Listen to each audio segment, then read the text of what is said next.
Assalamualaikum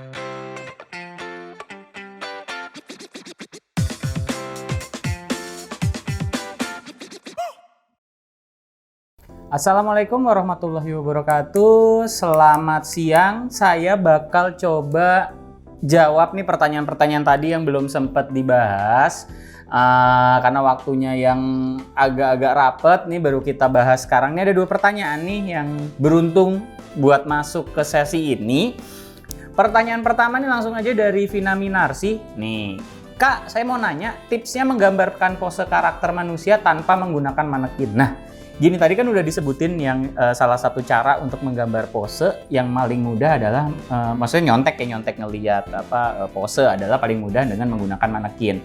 Nah, tipsnya apa sih kalau nggak punya? Dan kebetulan saya juga sekarang udah nggak pakai manekin ya. Dulu awal-awal iya pakai manekin, cuman sekarang nggak perlu pakai manekin.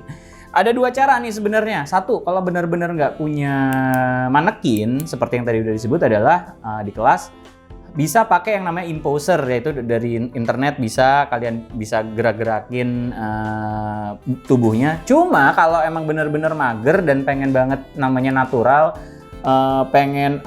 saya nggak mau nih pakai digital, saya pengen bener-bener niru atau ngeliat dari contoh yang ada nih manusia. Caranya gimana? Gampang banget. Pakailah cermin. Ya kalau nggak ada cermin, bolehlah handphonenya diaktifin jadi cermin. Kalian berpose lah di situ, dan ini berlaku juga untuk mimik muka, buat raut muka ya. Jadi daripada bingung-bingung nyari ekspresi atau karakter, kan biasa kita mau spesifik nih, bukan marah, bukan sedih, tapi kayak wajah abis diputusin pacar, ya kan wajahnya gimana nih gitu kan, bingung tuh. Nah, bisa pakai yang namanya cermin. Kalian bercermin aja di situ, sediain cermin kecil buat kalian latihan ekspresi. Satu, itu paling gampang. Kedua, kalau pose tubuh yang langsung aja di cermin. Yang paling sulit-sulit tuh biasanya kalau saya tangan untuk memegang nih. Ini menurut saya paling sulit. Kalau tubuh itu, pose tubuh masih bisa kita atur-atur ya kan. Secara garis besar, karena pose itu kan tubuh manusia seperti yang ada di kelas adalah berdasarkan bentuk-bentuk sederhana, ada kotak, ada bulat gitu, bolehlah kita geser-geser. Tapi yang namanya ini nih, jari jemari ini sulit banget nih. Saya juga kesulitan. Nah, paling gampang memang pakai cermin. Tenang aja kalau pengen tangan kanan nih, kalian lagi mau gambar, terus kebetulan tokohnya pakai tangan kanan nih, ribet kan? Kalian gimana coba bikin ada adegan megang pistol nih, pakai tangan kanan gini. Kalian yang megang pistol mau nyontoh, habis itu gambar. Nyontoh kan ribet karena tangan kanannya cuma satu. Cara paling gampang pakai cermin. Cermin kan udah pasti kebalik tuh, kebolak tuh gambarnya. Nah, pakai tangan kiri aja gitu. Nah, sementara kalau kalian pakai tangan kiri, posenya tangan kiri, ya udah nggak usah pakai cermin, tiru aja gitu. Nah, itu adalah tips dari saya. Jadi selalu always sediain cermin, kecuali memang karakternya mungkin kartun atau karakternya fable, dari binatang, dari benda, dari objek. Itu ada lebih mudah, bukan saya bilang tingkat kesulitannya nyaris nggak ada, bukan, tapi lebih mudah kalau karakternya kartuni, kayak mungkin karakternya Simpson atau karakternya Family Guy. Itu kan jarinya cuma 4 tuh dan lebih kartuni, dan itu mungkin lebih mudah untuk dikarang. Tapi kalau tokoh atau karakter yang kalian buat adalah manusia, superhero, polisi, jagoan, dan membutuhkan gerakan jari jemari yang sulit, ada baiknya selalu siapkan cermin.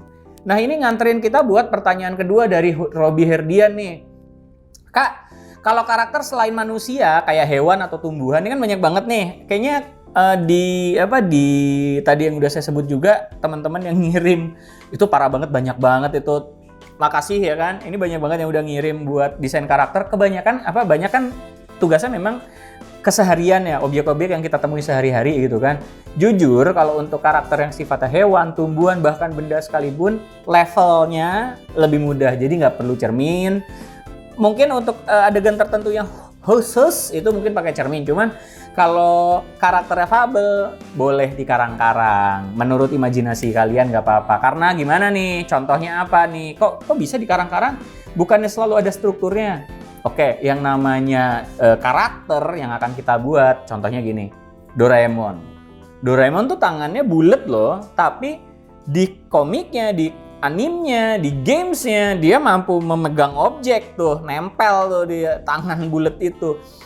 Bukan berarti oh kita harus ada pakemnya ini untuk menggambar tangan, menggambar bentuk tubuh. Itu memang ada pakemnya, memang ada beberapa yang nggak boleh kita lewatin di pakem itu. Cuma kalau memang basic kalian dunianya fantasi, dunianya terlepas dari dunia yang nyata ini, nggak apa-apa, boleh kalian karang sendiri. Dan siapa tahu malah bisa bikin apa ya, bukan tren ya, malah bikin pakem baru mudah-mudahan. Kayak apa, SpongeBob tuh yang udah saya sebutin tuh di kelas. SpongeBob juga kan bikin sebuah apa ya, pakem baru, bisa bisa bakar api unggun di dalam air ya kan. Nah, semoga tadi yang namanya list pertanyaan kalian bisa terjawab di sesi tambahan kita kali ini. Dan sebelum saying goodbye adalah tetap berlatih dan selalu ingat ya, karakter-karakter yang kalian bikin siapa tahu jadi duit. Cing cing cing. Oke, thank you.